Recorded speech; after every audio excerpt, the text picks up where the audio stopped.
ने विधानसभा चुनाव के ऐलान के बाद मुख्यमंत्री नीतीश कुमार से मिलने सुशांत सिंह राजपूत के पिता के सिंह पटना के सीएम आवास पहुंचे। के सिंह के साथ हरियाणा के कैडर के आईपीएस अफसर और सुशांत के बहनोई ओपी सिंह और सुशांत की बहन नीतू भी थी। सभी ने सीएम आवास पर तकरीबन 1 घंटे से ज्यादा वक्त बिताया। भूपेंद्र यादव ने कहा कि एलजेपी, बीजेपी और जेडीयू तीनों मिलकर विधानसभा चुनाव लड़ेंगे। सीट बंटवारे का फैसला 2 से 3 महीनों में हो जाएगा। उन्होंने ये भी कहा कि हम नीतीश कुमार के नेतृत्व में चुनाव लड़ने जा रहे हैं। रामदास अठावले ने कहा कि बिहार में फिर एक बार नीतीश कुमार के नेतृत्व में एनडीए की सरकार बनेगी।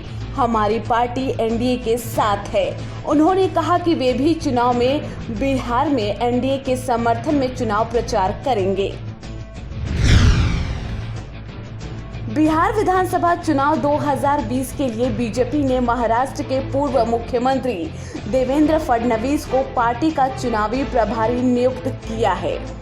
बीजेपी के राष्ट्रीय महासचिव और मुख्यालय प्रभारी अरुण सिंह की तरफ से जारी एक पत्र में कहा गया कि बीजेपी के राष्ट्रीय अध्यक्ष जेपी नड्डा ने देवेंद्र फडणवीस को आगामी बिहार विधानसभा चुनाव हेतु चुनावी प्रभारी नियुक्त किया है।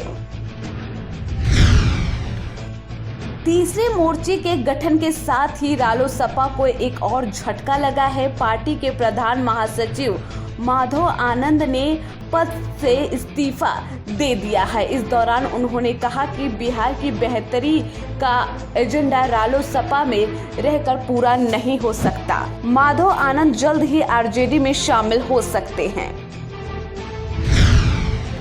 देश की राजधानी दिल्ली में भारतीय जनता पार्टी की ओर से कमेटी की बैठक की गई।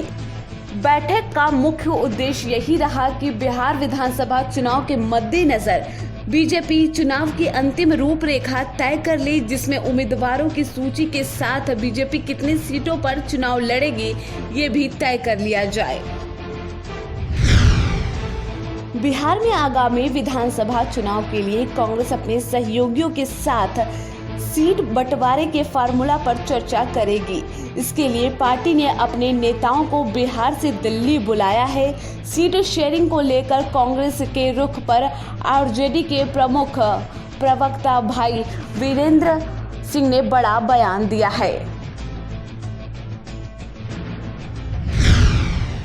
महागठबंधन को लेकर एक और बड़ा झटका लगा है। बता दें कि वाम दल जो पहले महागठबंधन का हिस्सा बनने वाले थे वे अब अलग हो गए हैं। उन्होंने खुद को अलग करते हुए कहा कि एनडीए के खिलाफ विपक्ष की कारगर एकता न होने से वो दुखी हैं। 10 सर्कुलर रोड स्थित पूर्व मुख्यमंत्री राबड़ी देवी का सरकारी आवास महागठबंधन की राजनीति का वॉर रूम बन गया है। घटक दलों के साथ राजद की औपचारिक सहमति हो चुकी है। औपचारिक घोषणा 48 घंटों के अंदर होने का पुख्ता अंदाजा है। एनडीए के घटक दलों के बीच सीटों की संख्या लगभग तय होने के बाद अब मामला 24 सीटों पर अटक गया है। इसको लेकर खींचतान हो रही है। सबसे ज्यादा परेशान लोजपा महसूस कर रही है। उसे गठबंधन के तहत जो 27-28 सीटें देने की बात चल रही है, गठबंधन में होने की वजह से इनकी कुछ सीटें इधर उधर हो गई है।